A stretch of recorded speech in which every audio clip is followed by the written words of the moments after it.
Hello and welcome to Eye on Africa here on France 24. Coming up on tonight's show, it's Africa Day at the COP27 talks in Egypt.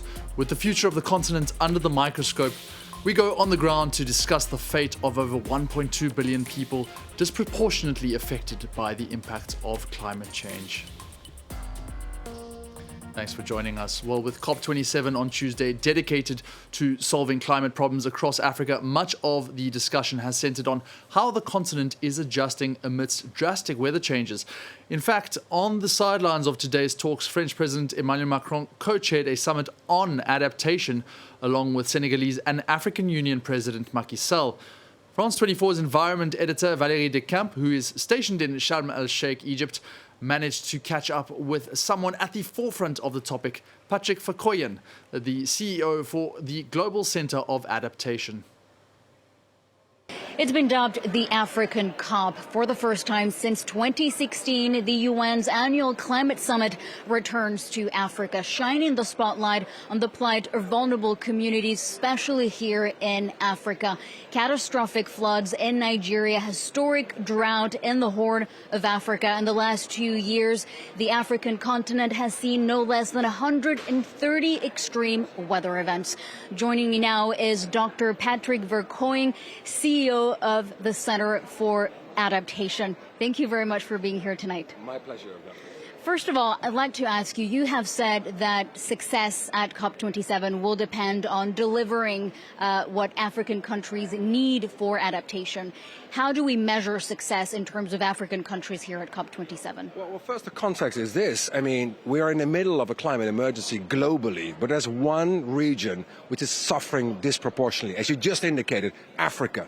9 out of 10 most vulnerable climate nations happen to be in Africa, a continent which did the least to contribute to the crisis. Less than 3% of greenhouse gas emissions globally come from Africa. So there is a moral imperative to invest in the African continent. In addition to this, there is an economic imperative to invest, because every euro, dollar, or pound invested in climate adaptation has a much higher return on that investment. Last year, there was another climate summit in Glasgow. The international community had promised in Glasgow that adaptation finance for smart agriculture, resilient infrastructure, youth and jobs, it would double. Here at COP27, African leaders have gathered and they want to know, is that money coming through or not? I mean, according to a recent report, we know that $2 trillion will be needed every single year by 2030 in order to help African countries and the global South in general cope with the effects of climate change. Do you think, in your opinion, that kind of money will ever flow to African countries? Well, Valerie, that's exactly a very good question. I mean, we have done our own analysis. How much money is needed for Africa alone, specifically on adapting to the climate resilience crisis? How much is that number? $52 billion a year. How much is flowing today? $11 billion a year, i.e. there is a $40 billion finance gap that will impact the lives and livelihoods for those living on the front lines.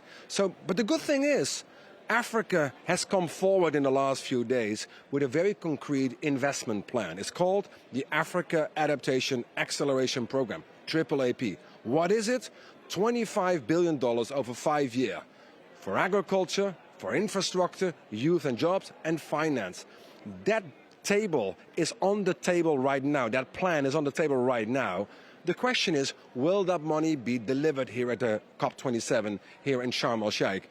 Earlier today, on Africa Day, we had gathered leaders from across the globe, from France to Germany to the Netherlands to the United Kingdom, together with African leaders. We've seen very promising commitments, including from France.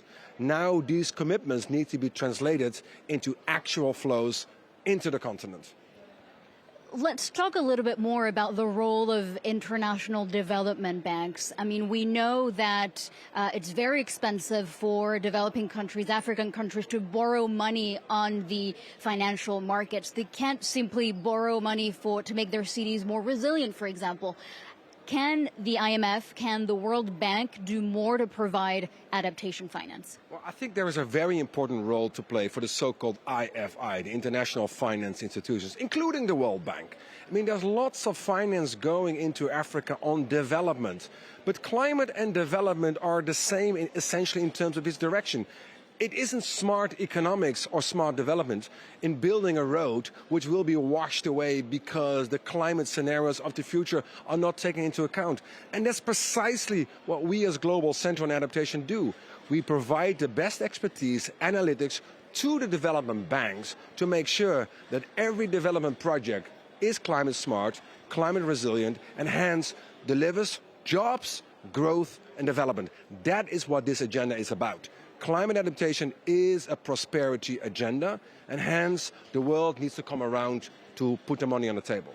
Gas in Africa has become a divisive issue here at COP27. We have heard from several African countries claiming their right to exploit their gas resources for their own energy needs, but also to replace Russian gas. Is that a dangerous bet?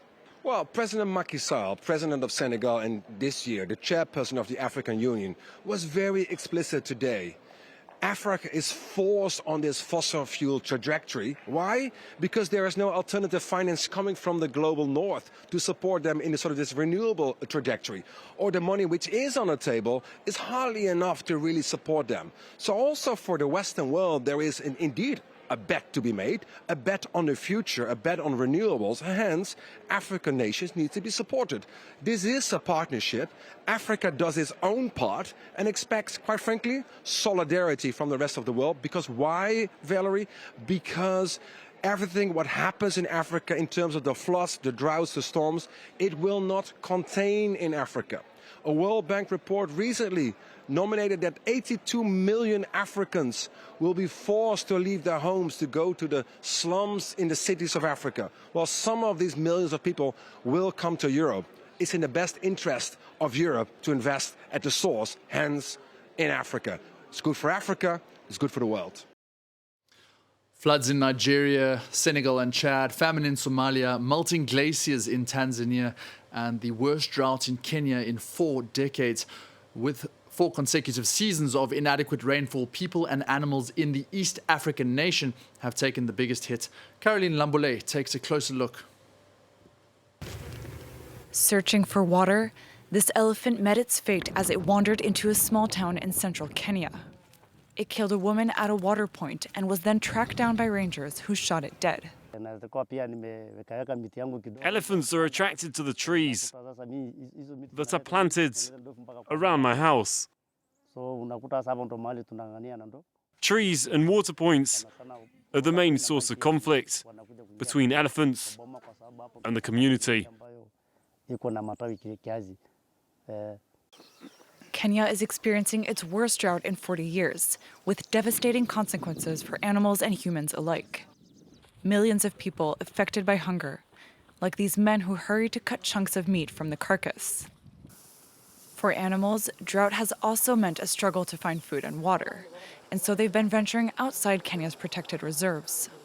So the issue is, where we have reported cases of the animal dying is not actually within the park, it's basically outside the park. That tells you they were actually looking for either where they used to forage, the corridors, migratory routes that have severely been blocked by the human interface.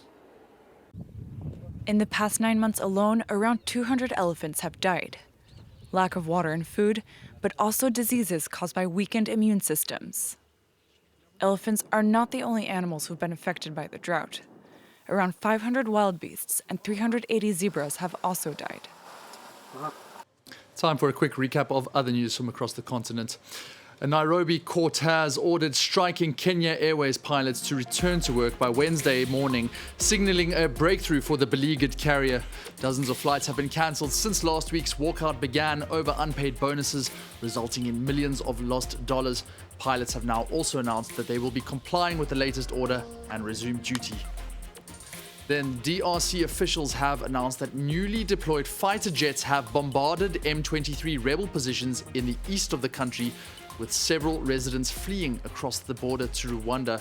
The M23 militants have recently won a string of victories to dramatically increase territory under their control, prompting the Congolese military to strike areas where the rebels have gained a foothold.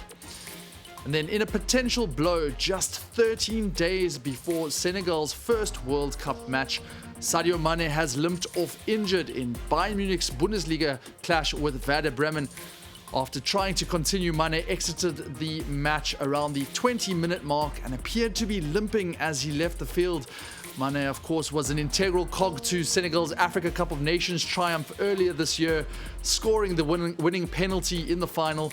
He also slotted the decisive spot kick against Egypt to help the Lions of Teranga qualify for this year's World Cup. And we certainly all keep our fingers crossed for the African World Player of the Year, Sadio Mane, hoping to recover in time for Senegal's first kickoff in 13 days' time. That's all the news we have here on Eye on Africa, but there's plenty more coming up here on France 24. From me, it's bye for now.